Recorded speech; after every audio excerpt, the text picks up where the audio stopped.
નમસ્કાર વિદ્યાર્થી મિત્રો। તો ધોરણ 11 સાયન્સ ભૌતિક વિજ્ઞાનમાં આપણે અત્યારે ચેપ્ટર નંબર 8 ચાલી રહ્યું છે અને જે ચેપ્ટર છે આપણું ગુરુત્વાકર્ષણ। તો આ ગુરુત્વાકર્ષણ ચેપ્ટરમાં જે આગળની થિયરી આપણે જોઈ ગયા છીએ કે ગુરુત્વીય સ્થિતિ ઊર્જા કોને કહેવાય, ગુરુત્વીય સ્થિતિમાન કોને કહેવાય, તો એના વિશેની વાત આપણે મેળવી છે અને એને રિલેટેડ આપણે ગુરુત્વીય સ્થિતિ ઊર્જા અને ગુરુત્વીય સ્થિતિમાન બંનેના ઇક્વેશન પણ આપણે ડિરાઈવ કરેલા છે। તો આ જ થિયરીના રિલેટેડ આપણી ટેક્સ્ટ બુકમાં જે ઉદાહરણ આપેલું છે, ઉદાહરણ છે 8.3। તો આજના વિડિયો લેક્ચરમાં આપણે વાત કરીશું ઉદાહરણ, સૌથી પહેલા ઉદાહરણ 8.3 ની। તો જોઈએ કે ઉદાહરણ 8.3 શું કહેવા માંગે છે। તો શું કીધું છે કે L લંબાઈની બાજુઓ ધરાવતા, કેટલી લંબાઈ આપી છે? L લંબાઈ, L લંબાઈની બાજુઓ ધરાવતા ચોરસના શિરોબિંદુઓ પર મૂકેલા 4 કણના તંત્રની સ્થિતિ ઊર્જા શોધો। કે તમને એક L લંબાઈનું શું આપેલું છે? ચોરસ આપેલું છે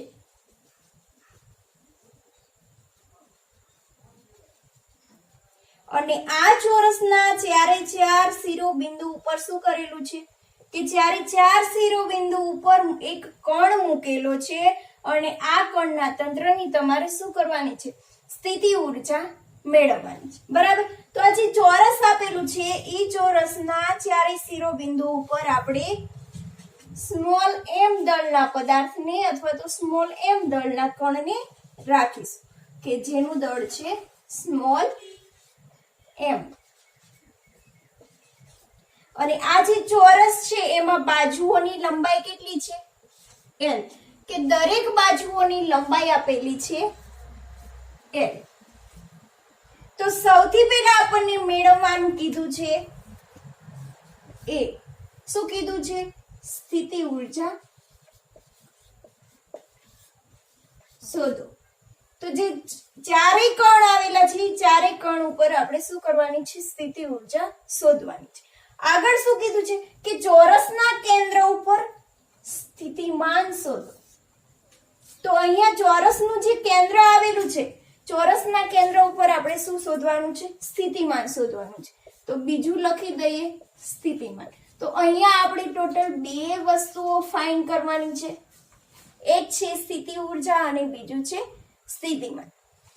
તો અહીંયા જે કેન્દ્ર આવેલું છે ત્યાંથી 2 વિકર્ણ થશે, એક વિકર્ણ છે આ અને બીજું વિકર્ણ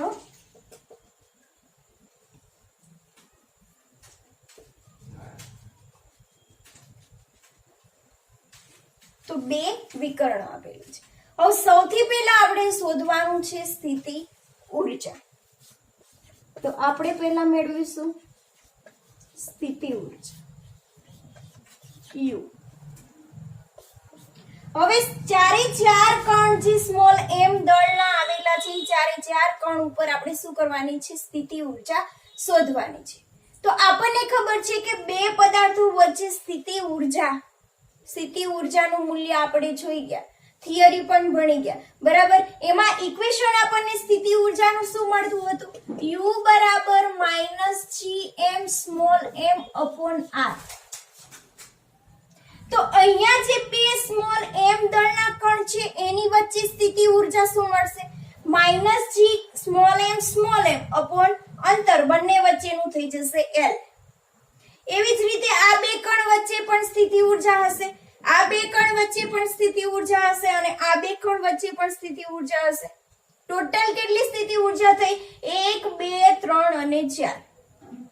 આ ઉપરાંત આ પદાર્થ અને આ પદાર્થ વચ્ચે પણ શું હશે? સ્થિતિ ઊર્જા। અને એવી જ રીતે આ પદાર્થ અને આ પદાર્થ એની વચ્ચે પણ શું હશે? સ્થિતિ ઊર્જા। તો અહીંયા આપણને ટોટલ કેટલી સ્થિતિ ઊર્જા મળશે? 6 મળશે।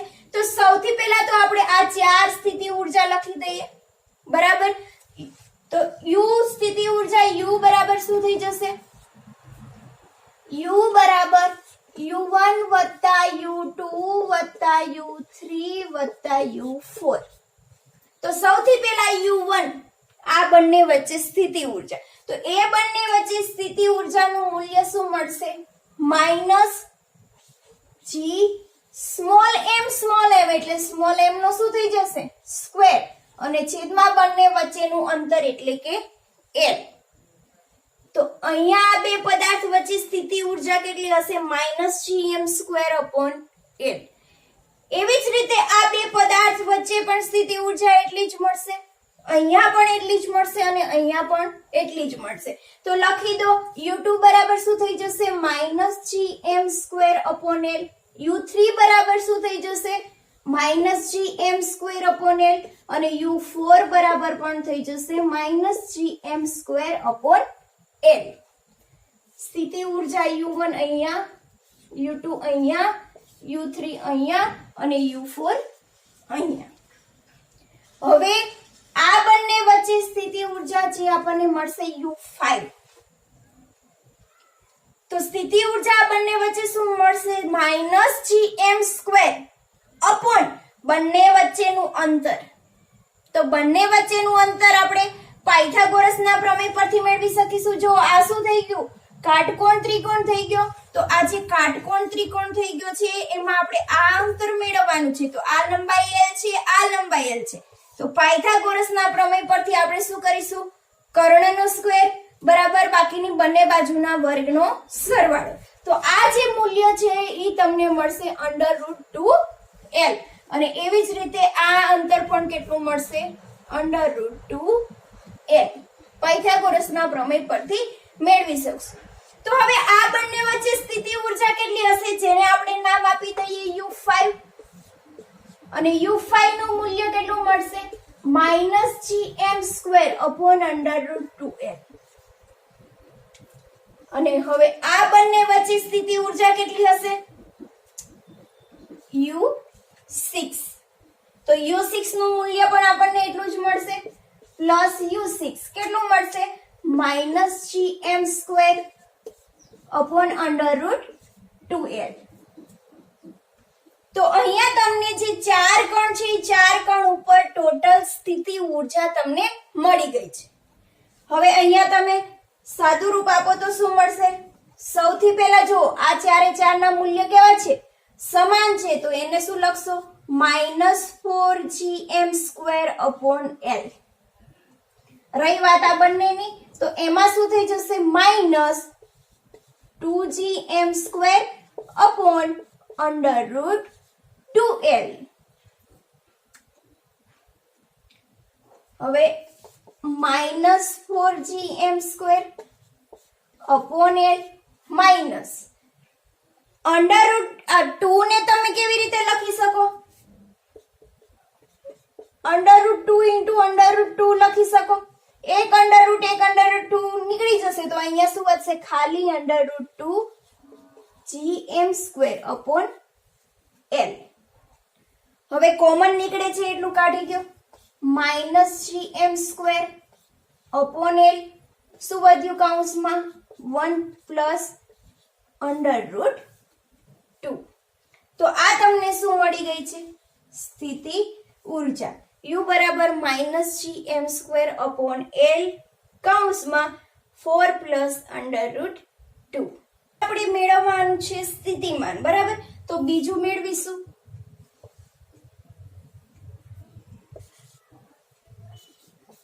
સ્થિતિમાન. તો સ્થિતિમાનનો સિમ્બોલ આપણે શું આપેલો છે v.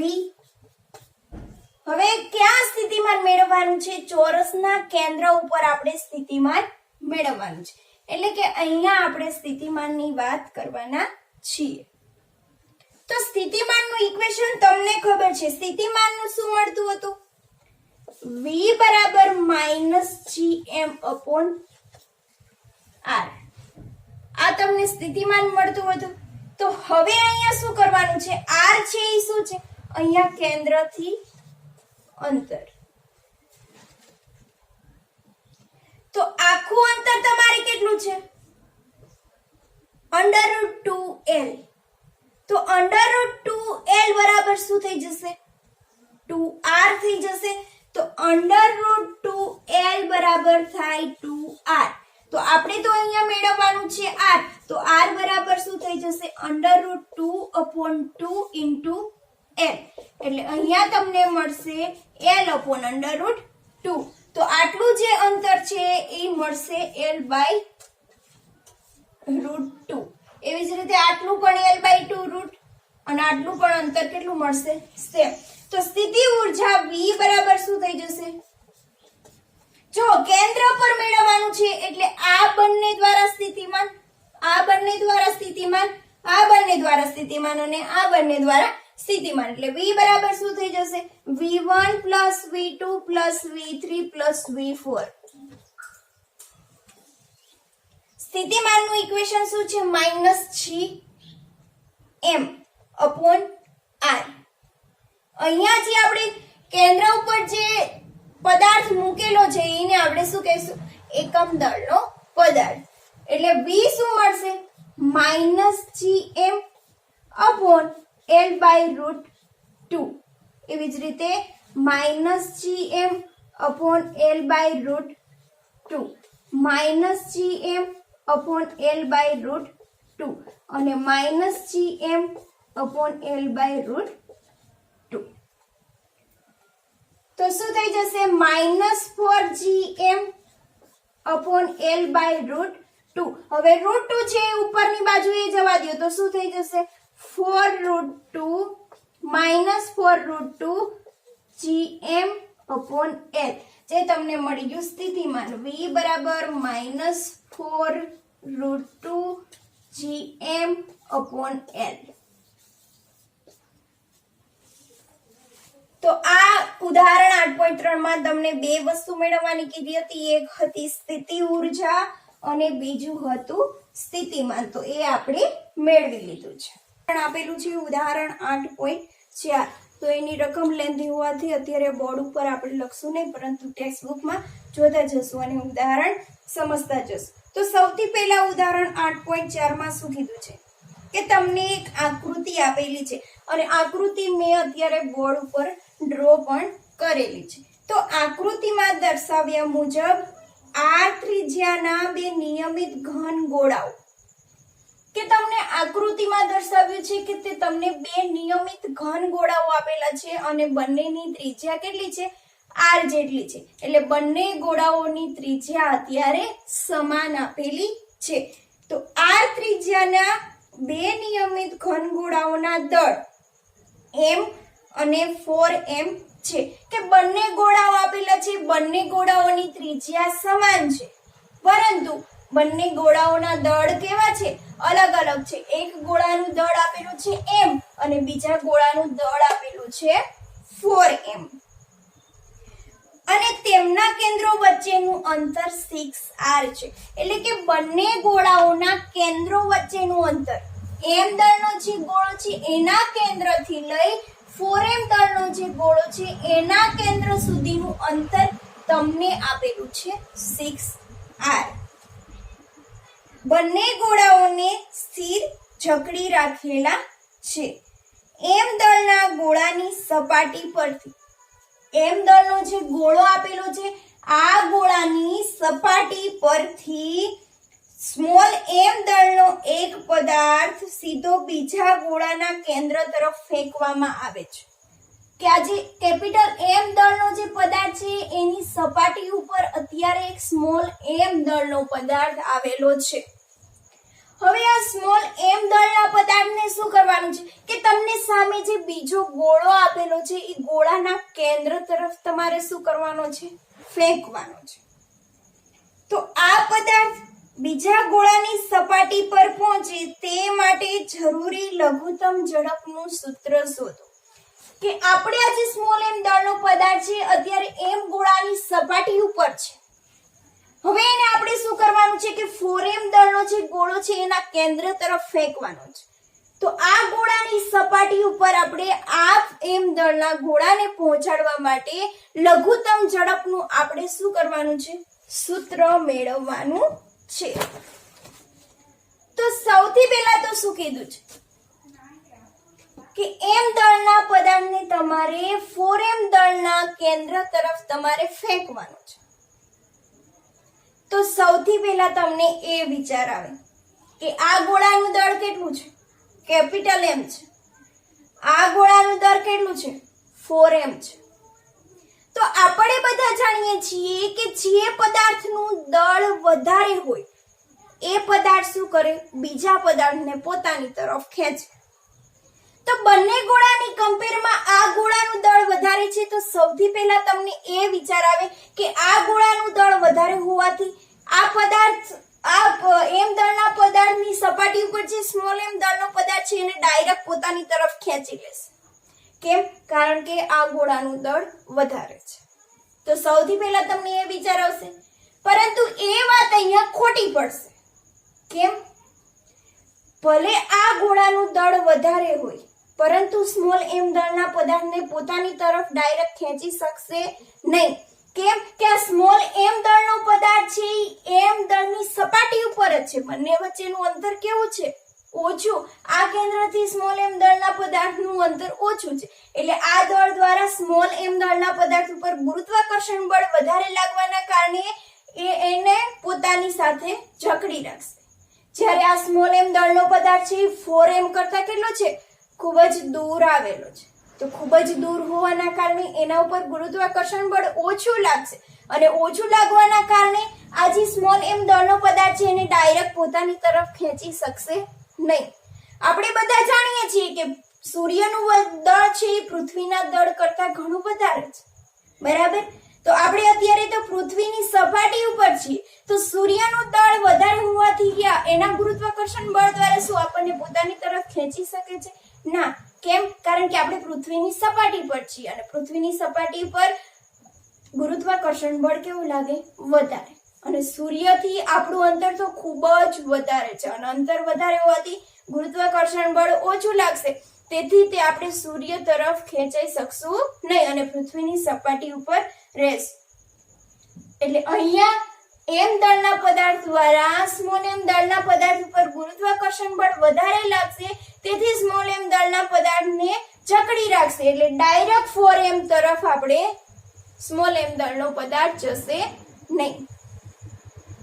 હવે બીજો કોન્સેપ્ટ અહીંયા એ પણ વિચારી શકો કે આ જે સ્મોલ એમ દળનો પદાર્થ છે એને આપણે ડાયરેક્ટ પકડી અને 4m ના કેન્દ્ર ઉપર રાખી દઈએ, તો અહીંયા એવું પણ ના બની શકે. તો એના માટે શું થશે કે જો આ m દળના પદાર્થને આપણે 4m દળના પદાર્થની સપાટી પર મોકલવો છે, તો એના માટે આપણે શું કરવું પડશે? m દળના પદાર્થને આપણે કંઈક વેગ આપવો પડશે, અને વેગ આપશું એટલે m દળનો પદાર્થ છે ગતિ ઉર્જા ધરાવશે, અને ગતિ ઉર્જા ધરાવવાથી m દળનો પદાર્થ છે એ શું કરશે? ગતિ કરશે. હવે આ m દળના પદાર્થની પોતાની ફરતે શું આવેલું હોય છે? ગુરુત્વાકર્ષણ બળ. તો આપણને ખબર છે કે આ સપાટી ઉપરથી જેમ જેમ આ પદાર્થને આપણે વેગ આપશું એટલે સ્મોલ એમ દળનો પદાર્થ ગતિ કરવા લાગશે. જેમ જેમ ગતિ કરશે એમ એમ ગુરુત્વાકર્ષણ બળ શું થશે? ઘટતું જશે. m દળના પદાર્થનું ગુરુત્વાકર્ષણ બળ ઘટતું જાય, અને 4m તરફ જાય છે એટલે એનું ગુરુત્વાકર્ષણ બળ શું થશે? વધતું જશે. અને એક સમય એવો આવશે કે જ્યાં આ જે આપણે સ્મોલ m દળના પદાર્થને વેગ આપેલો છે એ એક વચ્ચેના બિંદુએ શું થશે? એનો વેગ ઘટી જશે, અને વેગ ઘટીને કેટલો થઈ જશે? 0 થઈ જશે. અને જે બિંદુ આવેલું છે P, તો અહીંયાથી સ્મોલ m દળનો પદાર્થ છે એ ગતિ કરવાનું ચાલુ કરશે, અને P બિંદુએ એનો વેગ 0 થઈ જશે. એટલે આ m દળના પદાર્થ દ્વારા ગુરુત્વાકર્ષણ બળ ઘટતું જાય છે, અને 4m દળના પદાર્થ દ્વારા ગુરુત્વાકર્ષણ બળ વધતું જાય છે. P બિંદુએ બંનેના મૂલ્ય કેવા થઈ જશે? સરખા થઈ જશે.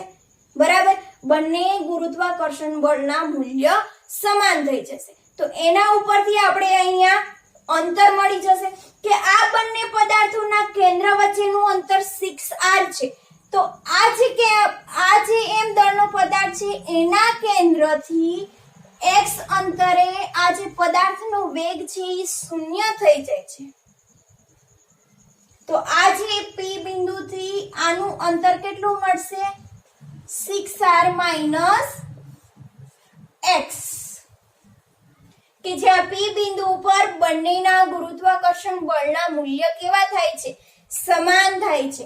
તો અહીંયા લખી દઈએ કે m દળના પદાર્થના કેન્દ્રથી P બિંદુ સુધીનું અંતર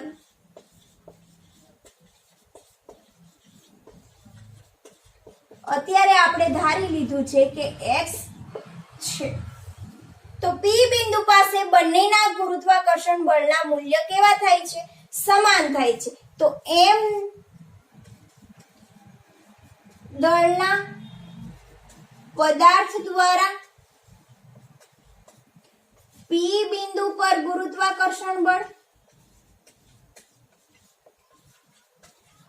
ઇઝ ઇક્વલ ટુ 4m દળના પદાર્થ દ્વારા P બિંદુ પર ગુરુત્વાકર્ષણ બળ. હવે ગુરુત્વાકર્ષણ બળનું મૂલ્ય તો આપણે જાણીએ છીએ. ઇક્વેશન શું થાય છે? F બરાબર gm upon r નો square.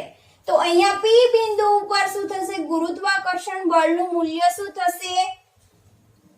g capital M small m upon x નો સ્ક્વેર ઇઝ ઇક્વલ ટુ અહીંયા શું થશે? ગુરુત્વાકર્ષણ બળનું મૂલ્ય g 4m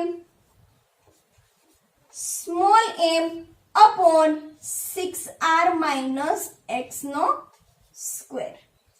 small m cancel, g cancel. બરાબર. વધ્યું શું? કેપિટલ M ના છેદમાં x નો square is equal to 4m ના છેદમાં 6r minus x નો સ્ક્વેર. હવે 6r ને અહીંયા લઈ જાવ, m ને નીચે લઈ જાવ, તો 6r minus x નો સ્ક્વેર upon x નો square is equal to 4m ના છેદમાં m cancel, 6r minus x નો સ્ક્વેર upon x નો સ્ક્વેર ઇઝ ઇક્વલ ટુ 4. આ બાજુથી વર્ગ કાઢો, સામે થઈ જશે વર્ગમૂળ. વર્ગમૂળમાં 4, એનું વર્ગમૂળ કેટલું નીકળે? 2. તો 6r minus x ના છેદમાં x is equal to 2. 6r minus x is equal to 2x. આપણે મૂલ્ય મેળવવાનું છે x નું. તો શું થઈ જશે? 6r is equal to 2x plus x. 3x બરાબર 6r, એટલે કે x બરાબર થઈ જશે 2r. તો આ જે m દળનો પદાર્થ છે એના કેન્દ્રથી P બિંદુનું અંતર x બરાબર કેટલું મળે છે? 2r જેટલું મળે છે. તો હવે આ 2r જેટલું મળતું હોય તો આ કેટલું થઈ જશે? 6r minus 2r, એટલે કે થઈ જશે 4r. કે m દળના પદાર્થના કેન્દ્રથી 2r જેટલા અંતરે એનું ગુરુત્વાકર્ષણ બળ અને 4m દળના પદાર્થના કેન્દ્રથી 6r જેટલા અંતરે જે આપણે સ્મોલ m દળનો પદાર્થ છે ત્યાં બંનેના ગુરુત્વાકર્ષણ બળના મૂલ્ય કેવા થાય છે? સરખા થાય છે. હવે જો કે આ સ્મોલ m દળનો પદાર્થ છે, બરાબર. સ્મોલ m દળના પદાર્થને આપણે 2r જેટલા અંતરે મોકલીએ છીએ તો P બિંદુ પાસે એનો વેગ શૂન્ય થઈ જાય છે. તો એનો વેગ ત્યાં શૂન્ય થઈ જવાથી ગુરુત્વાકર્ષણ બળ કેવું થઈ જશે? શૂન્ય. હવે અહીંયા ગુરુત્વાકર્ષણ બળ શૂન્ય થઈ જાય છે તો P બિંદુ પાસે બંને બળોના મૂલ્ય સમાન થાય છે. તેથી ટોટલ બળ કેવું થઈ જશે? શૂન્ય થઈ જશે. તો હવે આપણે જે સ્મોલ m દળનો પદાર્થ છે એને આપણે ક્યાં સુધી મોકલીશું? P બિંદુ સુધી મોકલીશું. P બિંદુ સુધી આપણે આ સ્મોલ m દળના પદાર્થને મોકલવા માટે કેટલો વેગ આપવો પડશે તે વેગ આપણે મેળવવાનો છે. તો હવે અહીંયા P બિંદુ સુધી જ આપણે પદાર્થને મોકલીશું. પછી તો 4m બળ દ્વારા શું થઈ જશે? આપોઆપ સ્મોલ m દળના પદાર્થને પોતાની તરફ ખેંચી લેશે. કારણ કે ત્યાંથી પછી એનું ગુરુત્વાકર્ષણ બળ લાગે અને ગુરુત્વાકર્ષણ બળ લાગવાના કારણે તે પોતાની તરફ પદાર્થને ખેંચી લેશે. તો હવે આપણે સ્મોલ m દળના પદાર્થને P બિંદુ સુધી મોકલવા માટે કેટલો વેગ આપવો પડશે? તો પહેલા આપણે જોઈએ પ્રારંભિક ઉર્જા અને પછી આપણે જોઈશું અંતિમ ઉર્જા. પછી ઉર્જા સંરક્ષણના નિયમ પરથી પ્રારંભિક ઉર્જા ઇઝ ઇક્વલ ટુ અંતિમ ઉર્જા. તો સૌથી પહેલા આપણે મેળવીએ પ્રારંભિક ઉર્જા, જેને આપણે EI વડે દર્શાવીએ. તો પ્રારંભિક ઉર્જા EI બરાબર શું થશે? ગતિ ઉર્જા પ્લસ સ્થિતિ ઉર્જા. તો સૌથી પહેલા તો સ્મોલ m દળનો પદાર્થ છે ઈ કેપિટલ M દળના પદાર્થની સપાટી ઉપર છે. તો હવે આ સપાટી ઉપર હોવાથી એની પાસે ગતિ ઉર્જા કેટલી હશે? 1/2mv² પ્લસ પોટેન્શિયલ એનર્જી કેટલી હશે એની પાસે? -g capital M small m upon અંતર કેટલું છે? આટલું r. એટલે એની પાસે સ્થિતિ ઉર્જા કેટલી હશે? -g capital M small m upon r. આ ઉપરાંત જ્યાં 4m દળનો પદાર્થ છે એના કારણે પણ આની ઉપર કેટલી હશે સ્થિતિ ઉર્જા? -g 4m small m upon અંતર લખવાનું છે. ક્યાંથી? 4m ના કેન્દ્રથી લઈ અને આ m સુધી. તો આ બંને કેન્દ્ર વચ્ચેનું અંતર કેટલું છે? r છે. આપણે તો અહીંયાથી અહીંયા સુધીનું અંતર લેવાનું છે. તો 6r માંથી આ એક r ને શું કરશું? બાદ કરી દેશું. એટલે છેદમાં શું થઈ જશે? 5r. હવે સાદું રૂપ આપી દઈએ તો શું થશે? 1/2mv² -g capital M small m upon r -g 4m small m upon 5r. 1/2mv² minus common છે એટલું કાઢી દો g capital M small m upon r. કૌંસમાં શું વધશે? 1 પ્લસ 4 ના છેદમાં 5. આટલું વધ્યું. હવે એનું સાદું રૂપ શું થઈ જશે? 1/2mv² -g capital M small m upon r. 5 plus 4 upon 5 એટલે થઈ જશે 9/5. તો 1/2mv² -9/5 g capital M small m upon r. તો જે થઈ ગઈ તમારી પ્રારંભિક ઉર્જા EI બરાબર.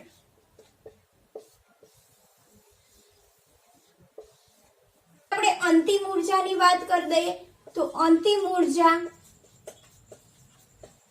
જેને આપણે કહી દઈશું EF. અંતિમ ઉર્જા ક્યારે? કે જ્યારે પદાર્થ છે એ સ્મોલ m દળનો પદાર્થ P બિંદુ પર પહોંચે ત્યારે. તો અંતિમ ઉર્જા EF બરાબર શું થઈ જશે? Kinetic energy final plus potential energy final. તો જ્યારે P બિંદુ ઉપર પદાર્થ પહોંચે છે ત્યારે એનો વેગ કેવો થાય છે? શૂન્ય. વેગ શૂન્ય થવાના કારણે એની પાસે કોઈ પણ પ્રકારની કાઇનેટિક ઉર્જા રહેતી નથી. એટલે કાઇનેટિક એનર્જી થઈ જશે શૂન્ય. પ્લસ પોટેન્શિયલ એનર્જી લેવાની છે. તો પોટેન્શિયલ એનર્જી જો બંનેના કારણે હશે, m દળના પદાર્થના કારણે પણ હશે અને 4m દળના પદાર્થના કારણે પણ હશે. તો સૌથી પહેલા આપણે m દળના પદાર્થની વાત કરીએ તો g capital M small m upon અંતર થશે 2r પ્લસ માઇનસ શું થશે? 4m દળના કારણે એટલે 4m સ્મોલ m અપોન અંતર કેટલું છે? 4r. અહીંયા 4 4 થઈ જશે cancel. -g capital M small m upon 2r -g capital M small m upon r. સાદું રૂપ આપી દો. શું થઈ જશે? -g capital M small m upon r common છે, બહાર કાઢી લો. 1 + 2 + 1 તો આનું શું થશે?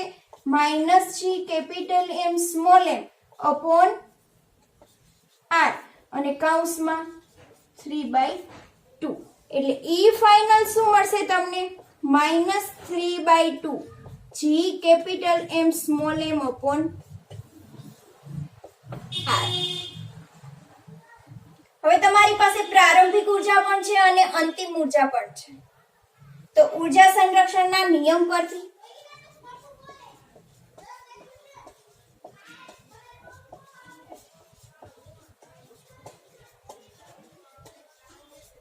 શું થશે E initial is equal to E final. હવે E initial નું મૂલ્ય તમારી પાસે કેટલું મળ્યું છે 1/2 mv square minus 9/5 g capital M small m upon r is equal to E final કેટલું મળ્યું છે -3/2 g capital M small m upon r. હવે 9/5 ને ઓલી બાજુ લઈ જાઓ 1/2 mv square is equal to 9/5 g capital M small m upon r minus 3/2 g capital M small m upon r. 1/2 mv square is equal to common છે તે કાઢી લ્યો g capital M small m upon r કૌંસમાં શું વધ્યું 9/5 minus 3/2 small m cancel v square by 2 is equal to શું થઈ જશે g capital M upon r. આનું સાદું રૂપ આપો તો કેટલું થશે 9 દુ 18 minus 5 13 15 ના છેદમાં 10. હવે v square by 2 is equal to gm છેદમાં r કૌંસમાં 18 minus 15 કેટલા આવશે 3 ના છેદમાં 10. v square is equal to 2gmr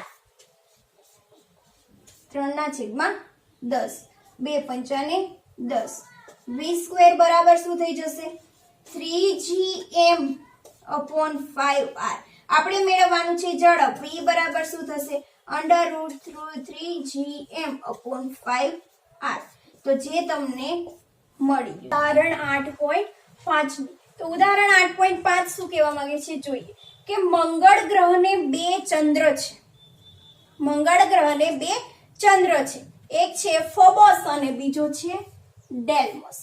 તો આ જે મંગળ ગ્રહના બે ચંદ્રો છે ફોબોસ અને ડેલ્મોસ, તો એને શું કહેવામાં આવે છે ઉપગ્રહો કહેવામાં આવે છે, જેને સેટેલાઇટ આપણે કહીએ છીએ. તો આપણને મંગળ ગ્રહના બે ઉપગ્રહ આપેલા છે, એક છે ફોબસ અને બીજો છે ડેલ્મોસ. તો સૌથી પહેલા કીધું છે કે ફોબસ નો આવર્તકાળ આપેલો છે 7 કલાક અને 39 મિનિટ. તો જે માહિતી આપેલી છે તે આપણે લખી દઈએ. ફોબસ નો આવર્તકાળ છે એટલે કે TF આપણે દર્શાવી દઈએ તો એનો આવર્તકાળ છે 7 કલાક અને 39 મિનિટ.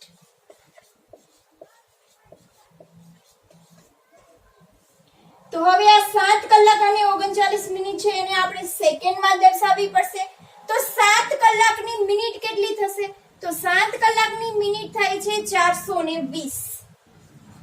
420 મિનિટ પ્લસ 39 મિનિટ એટલે ટોટલ કેટલી થશે 459 મિનિટ. હવે 1 મિનિટની સેકન્ડ કેટલી થાય 60. તો 459 મિનિટની સેકન્ડ કેટલી થશે? તો 459 ગુણ્યા 60 એટલે એની સેકન્ડ થશે 27540 સેકન્ડ. 27540 સેકન્ડ જે આપણને થઈ ગયો ફોબસનો આવર્તકાળ, જે સેકન્ડમાં મળે છે. આવર્તકાળ એટલે શું કે આ જે ફોબસ છે એને મંગળ ગ્રહની ફરતે એક પરિભ્રમણ પૂરું કરવા માટે કેટલો સમય લાગે છે 27540 સેકન્ડ. અને કક્ષીય ત્રિજ્યા તમને આપેલી છે r. તો r બરાબર કેટલી આપેલી છે 9.4 ગુણ્યા 10³ કિલોમીટર. તો જે થઈ જશે 9.4 ગુણ્યા 10⁶ મીટર. હવે મંગળ ગ્રહનું દળ શોધો. તો તો m સ્મોલ m, જે આપણે શું કરવાનું છે, માસ ઓફ મૂન મેળવવાનું છે. બીજી માહિતી આપેલી છે, પૃથ્વી અને મંગળ સૂર્યની આસપાસ વર્તુળાકાર કક્ષામાં ભ્રમણ કરતા, ધારો કે પૃથ્વી અને મંગળ બંને સૂર્યની ફરતે શું કરી છે, પરિભ્રમણ કરી રહ્યા છે. તો પૃથ્વીની કક્ષીય ત્રિજ્યા કરતા મંગળની કક્ષીય ત્રિજ્યા કેટલી છે, 1.52 ગણ છે. તો સેકન્ડ આપણે દર્શાવીશું. સૌથી પહેલા આપણે પહેલું મેળવી લઈએ કે જે આપણને આપેલું છે. તો આપણે શું મેળવવાનું છે, માસ ઓફ મૂન મેળવવાનું છે. કોનું, ફોબસનું, એટલે મંગળ ગ્રહનું દળ મેળવવાનું છે.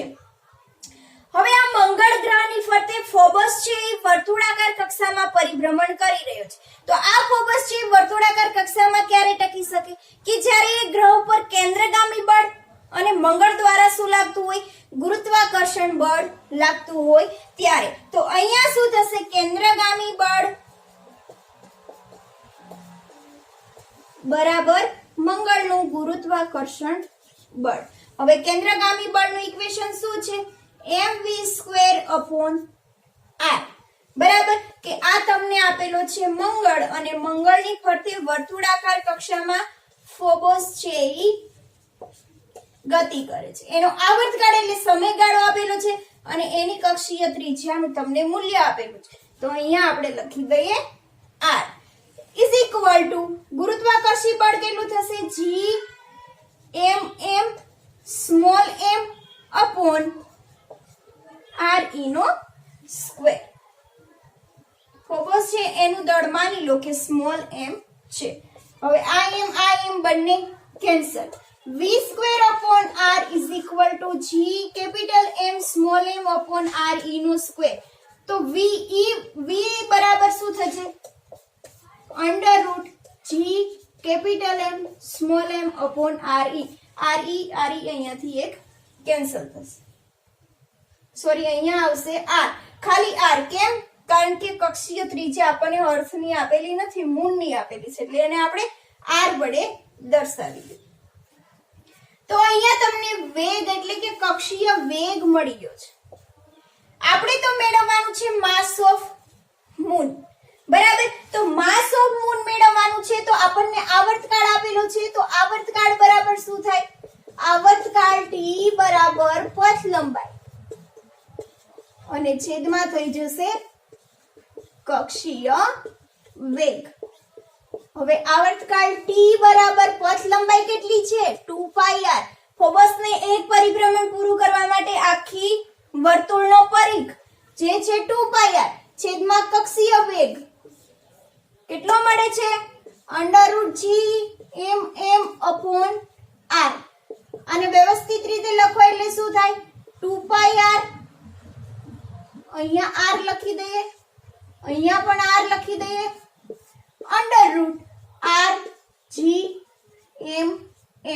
આપણે મેળવવાનું છે m. તો m બરાબર શું થઈ જશે, પહેલા તો અહીંયાથી વર્ગમૂળ કાઢી નાખો એટલે શું થઈ જશે, t² 4π² r² rg m. હવે ને કરતા બનાવી દો તો શું થઈ જશે, આ બાજુ આવી જશે, t² નીચે જતા રહેશે, એટલે 4π² r નો ઘન g t². બધાના મૂલ્ય મૂકી દો, 4 ગુણ્યા 3.14 નો સ્ક્વેર ગુણ્યા r કેટલું આપેલું છે, 9.4 ગુણ્યા 10⁶, એનો તમે ઘન કરી લો, છેદમાં 6.67 ગુણ્યા 10⁻11 ગુણ્યા t. આવર્તકાળ કેટલો છે, 27,540 નો સ્ક્વેર. તો અહીંયા તમને m કેટલું મળશે, એનું તમે સાદું રૂપ આપશો એટલે તમને આન્સર મળશે 6.889 ગુણ્યા 10⁻22 કિલોગ્રામ.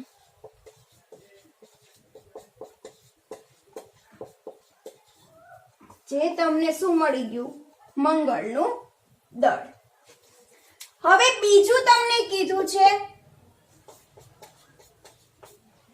કે પૃથ્વી અને મંગળ સૂર્યની આસપાસ વર્તુળાકાર કક્ષામાં પરિભ્રમણ કરી રહ્યા છે. હવે પૃથ્વીની કક્ષીય ત્રિજ્યા જેને આપણે RE વડે દર્શાવીશું મંગળની કક્ષા કરતા કેટલી છે 1.52 ગણી છે. એટલે મંગળની કક્ષીય ત્રિજ્યા કરતા પૃથ્વીની કક્ષીય ત્રિજ્યા કેટલી છે 1.52 RE. તો આપણને ખબર છે કે પૃથ્વીને સૂર્યની ફરતે એક પરિભ્રમણ પૂરું કરવા માટે લાગતો સમય TE બરાબર કેટલો છે 365 દિવસ. તો આપણે શું મેળવવાનું છે મંગળના વર્ષની લંબાઈ કેટલી હશે એટલે કે મંગળને સૂર્યની ફરતે એક પરિભ્રમણ પૂરું કરવા માટે લાગતો સમય કેટલો હશે. તો TM બરાબર કેટલા. હવે આપણી પાસે ત્રિજ્યા છે આવર્તકાળ છે તો કેપ્લરના ત્રીજા નિયમ પર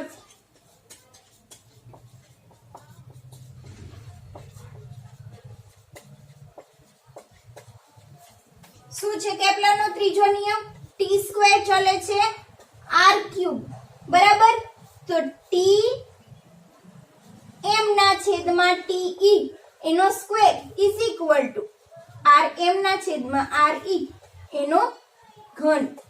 હવે tm ના છેદમાં te તો tm છે એ આપણે શું કરવાનો છે મેળવવાનો છે અને te કેટલો છે 365 નો square is equal to rm ના છેદમાં re કેટલો થઈ જશે 1.52 નો ક્યુબ. તો હવે tm સ્ક્વેર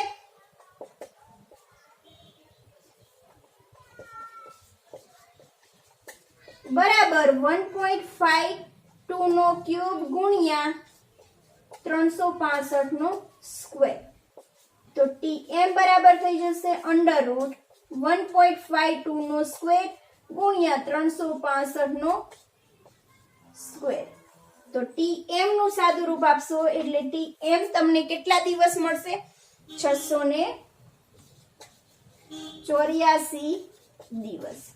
જે તમને મળી ગયું કે મંગળને સૂર્યની ફરતે એક પરિભ્રમણ પૂરું કરવા માટે લાગતો સમય. તો આ હતું ઉદાહરણ 8.5.